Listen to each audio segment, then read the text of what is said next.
So at the Advocacy Center, we are always shooting for gold. We always want to hit that target. And our number one goal is always student success, removing barriers to students being successful. I mean, that really is what our purpose here.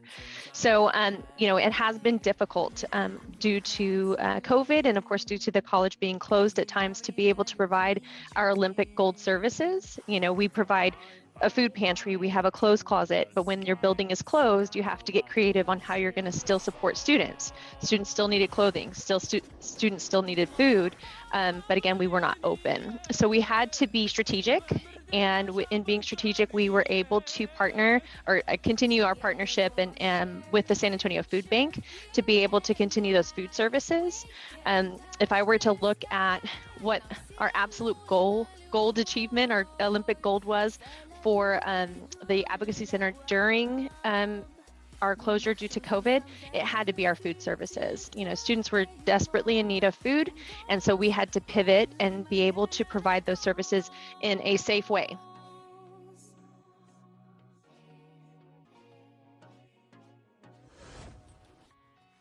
Yeah, so to achieve Olympic gold, we put together these rock and roll events, and it really allowed students to get registered in a one-day event. And it really allowed the collaboration of enrollment, outreach, financial aid, advising, residency, and academics to really kind of all come together to meet the needs of the students. The win was getting students through the enrollment process in this one-stop shop. And it's already helped our students with our enrollment. It's actually helped increase a little bit over 7%.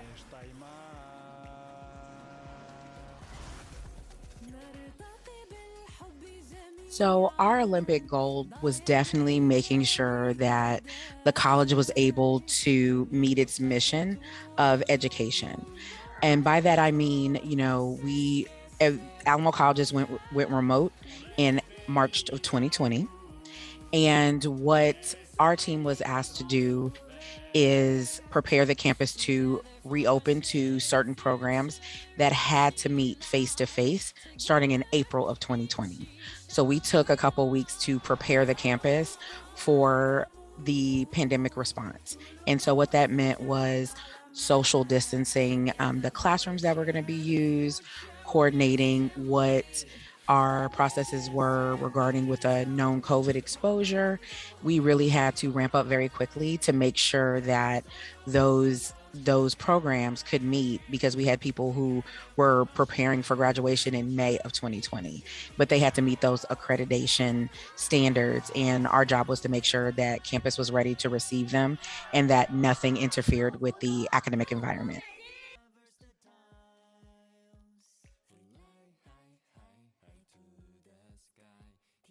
So the goal for our program is, of course, getting our students to graduation. And we were able to do that during the pandemic. We were able to get them through their coursework, through their field experiences. It was just a big shift in how we did things. So our program, since we teach students how to work with young children, our program is very hands-on. We have lots of role playing. We have lots of materials for students to use that can foster young children's literacy development, math and science, creativity. And since we didn't have access to all of those, since we were all at home on Zoom, we had to be very creative about, how can we get the message across and not lose anything in the process.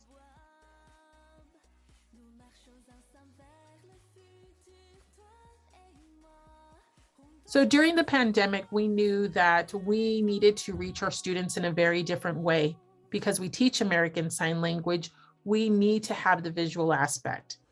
So for us, what we did was to commit, by even using our strategic plan, to create supplemental videos and resources for our students. So collectively as a group, we decided on how many videos we would produce. We put that into our strategic plan, and every faculty member went to work creating the resources and supplemental videos that were going to be important for their classes. We continue to document and we continue to strive for more of these supplemental videos. These videos have been added to portfolios. They've been added to instructions. They have been put into their Canvas pages. These are all now resources that our students can view repeatedly in order to increase their knowledge and skill that are required for the classes.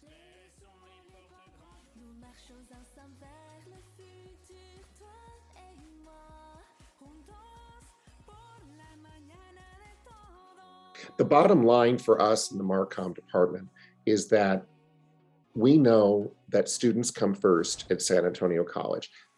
Students are the reason there is a San Antonio College. And so it is our duty and our responsibility to make sure that we help them in every way we can. And that means partnering with the SAC community to make sure that important information is shared with the students, and then being a conduit for them to get their information to the people they need to communicate with at the college.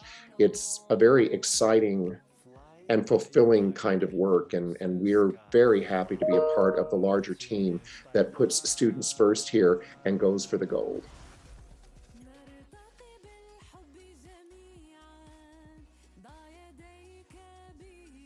Well, I don't think it was a short win. I think it was a long-term win. We set a long-term goal, right? This movement in our metrics took us almost 8 years. And so I think it's a combination of things: our commitment to 4DX, the continuous improvement, all-in participation, as Dr. Vela calls it.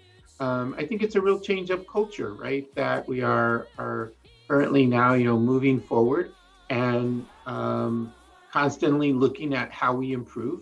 And everybody's very familiar with the metrics. I think that SAC scores had something to do with that, right? But I think largely it's the participation, and it's a college win. It's everybody's win. It's not a department win, right? And in the end, it's our students' win, right? We've moved the metrics for our students.